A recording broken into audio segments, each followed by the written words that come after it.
Assalamualaikum warahmatullahi wabarakatuh.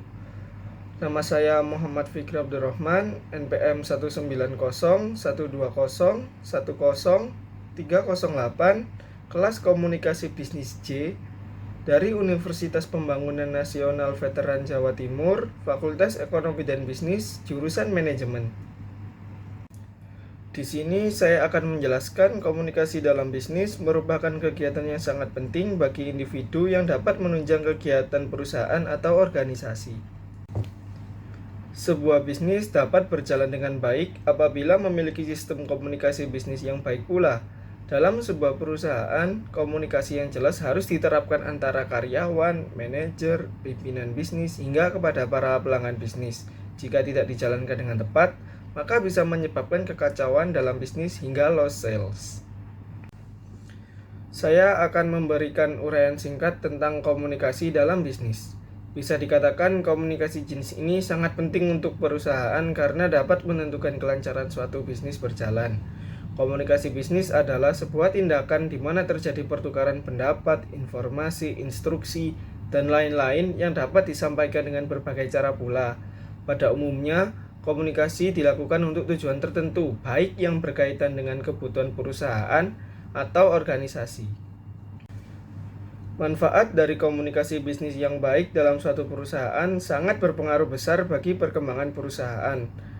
Yang pertama yaitu mengurangi kesalahpahaman. Komunikasi yang baik akan memperlancar arus informasi antara karyawan dan divisi-divisi yang terkait.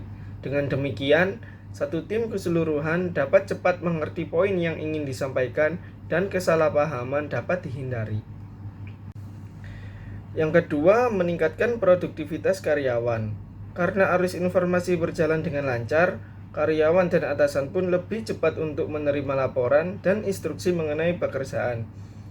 Informasi yang lebih cepat dan cermat diterima membuat produktivitas menjadi meningkat antara atasan maupun bawahan dalam perusahaan ataupun organisasi.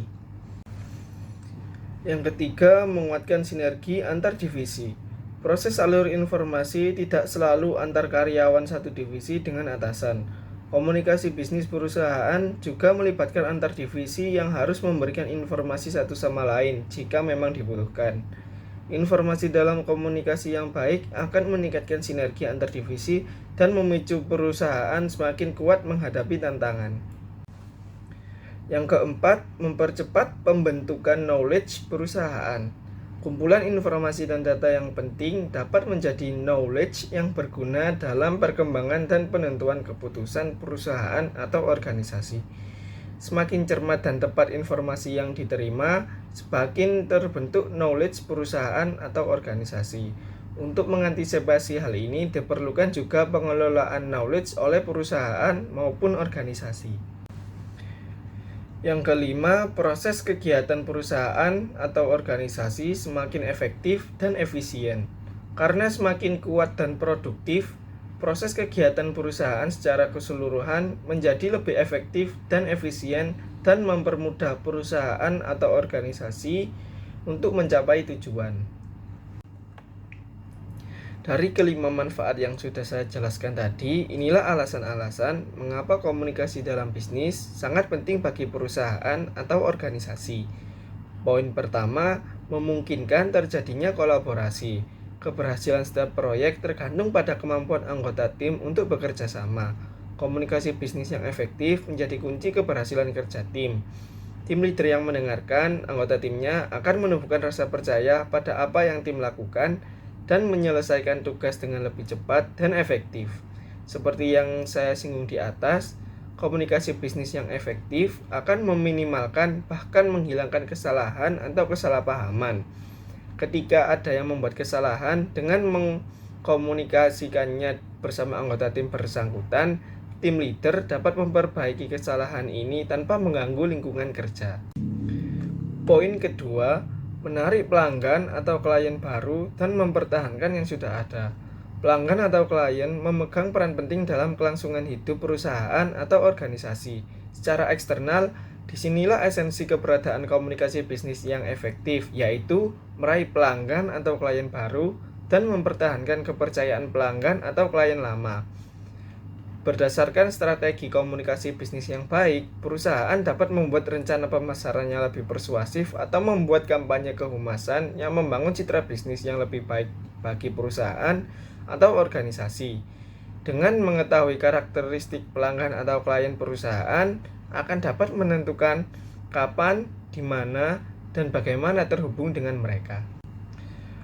Poin ketiga, memperkuat kemitraan. Ketika berhadapan dengan klien, vendor, atau kontak bisnis perusahaan atau organisasi, komunikasi bisnis menjadi penting, entah itu untuk membicarakan pembaruan produk atau jasa secara berkala maupun berkolaborasi dengan bisnis lain. Semakin efektif komunikasi bisnis yang perusahaan atau organisasi lakukan, semakin terbuka pula peluang keberhasilan atau membangun hubungan bisnis dengan entitas lain atau mitra baru. Poin keempat, membuka ruang inovasi.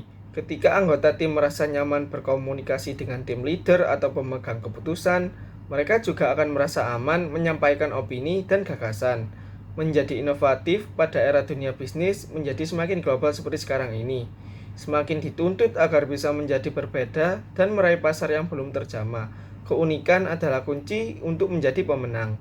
Secara eksternal, untuk poin yang satu ini, komunikasi bisnis dapat membantu perusahaan atau organisasi untuk mempertimbangkan kapan memperkenalkan produk atau jasa hasil inovasi baru ke pasaran, menilai seberapa baik kinerja tim, dan bagaimana produk atau jasa ini dapat diterima oleh pasar.